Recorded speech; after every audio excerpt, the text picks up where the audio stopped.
Monday latest na mga mare at pare. May health update si Chris Aquino. Sa kanyang Instagram account, nag-share si Chris na kinailangang palitan ang kanyang peripherally inserted central catheter o PICC line.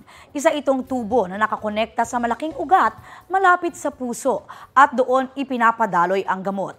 Ginawa yan ng kanyang doktor sa isang ospital sa Makati City.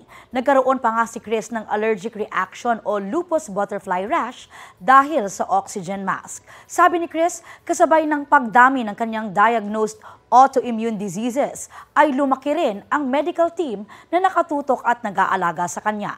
Mahirap man daw pero unti-unti rin niyang ipinauubaya sa Diyos ang kanyang kondisyon. Sabi ni Chris, bumabalik na ang kanyang appetite. Taos puso niyang pinasalamatan ang patuloy na nagre-regalo sa kanya ng pagkain.